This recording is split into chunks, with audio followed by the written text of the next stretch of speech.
Theater is back, and that means quality productions are coming back to our community. One of them is a classic tale you've likely seen in movie form. We're talking about My Fair Lady. Here to tell us more this morning, want to welcome Broadway and concert performer William Michals. Thank you so much for joining us this morning. Happy Valentine's Day to you. And we know that you're in the production of My Fair Lady at the Aronoff. Tell us a little bit about the show for folks who might be unfamiliar with it.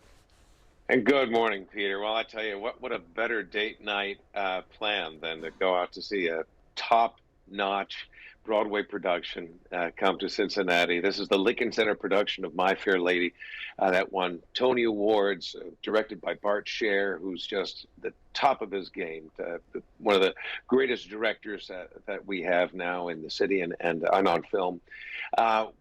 This is a classic story about a young woman who, of modest means, she's a flower seller out in front of Covent Garden in London. We set the show at around 1914. She's got a very thick Cockney accent, and the haughty, well-educated, erudite Professor Higgins comes along, and he takes a bet. He says he could transform that girl, that flower seller, into a princess in just a number of months. And he takes on the challenge, and she becomes the most glorious, stunning. You wait till you see Shireen Ahmed play the role of Eliza Doolittle. It's just inspiring and gorgeous. She's just the most beautiful soprano as well. Well, I know, as you mentioned, this really it's a classic tale. Tell us how you're putting your own personal touch on it. Well, we all try to draw on our own lives to make the characters richer. I had the chance to play the role of Doolittle earlier in the week, and Doolittle is Eliza's dad. And I think of my own beautiful daughter, Kaylin, who she's got great aspirations of her own. She's making them all into a reality. And it's funny. You take the love and we try to get a very highly functioning, loving relationship, and then see how that works in an imperfect relationship between Doolittle and his daughter Eliza. So you morph. You draw on who you are and your love, and how your love for your kid in this case, and how that might be different under different circumstances. So we make it our own, ideally by drawing from our own experiences. Well, I have to ask, do you have a favorite part of the production, or maybe a favorite number? Absolutely. Well, I have to say, Shireen nails I Could Have Danced All Night, which is the classic Lerner and Loewe up-tempo soprano showpiece. And it's at a moment when she's just exalted at seeing the chance of transformation. But I would say that the climax of the show, well, certainly for Doolittle, is Get Me to the Church on Time, which is I'm getting married in the morning, ding dong, the bells are gonna chime. And that's the whole ensemble, and a big tavern scene with dancing and just great vitality, great melody. The way the music is directed and composed and arranged we've got a full orchestra here. We draw from local musicians, from the local orchestras, as well as bring our core of musicians and our conductor. It's just the most exhilarating experience to have a full Broadway production travel the way we're doing here, and it's a joy to be a part of.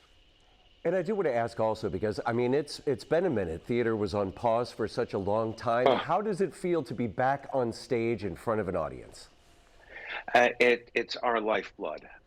The communication that happens across the footlights it's indescribable. It's at this time, I would say that sending across and getting back from the audience that open communication, you lose a lot of judgment. You lose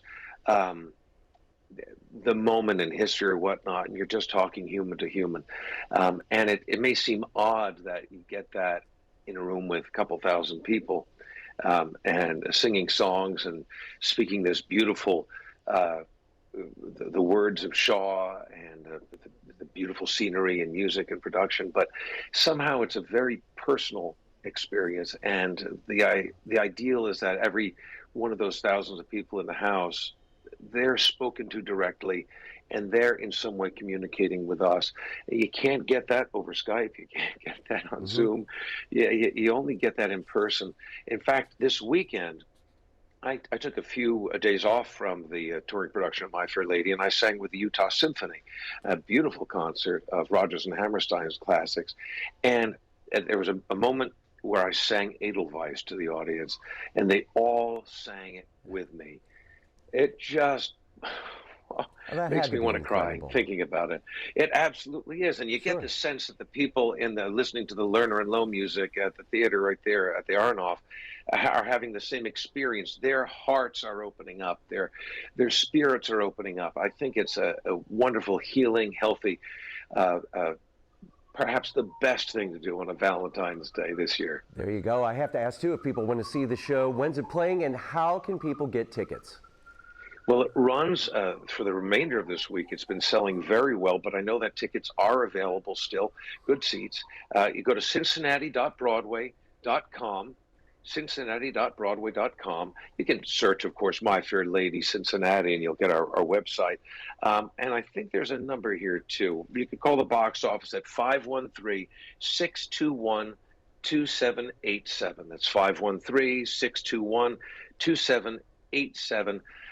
And we'd love to see you back at the theater. It's such a communal community event, and it gives us such joy. Oh, I'm sure it does, William. Thank you so much for talking with us today.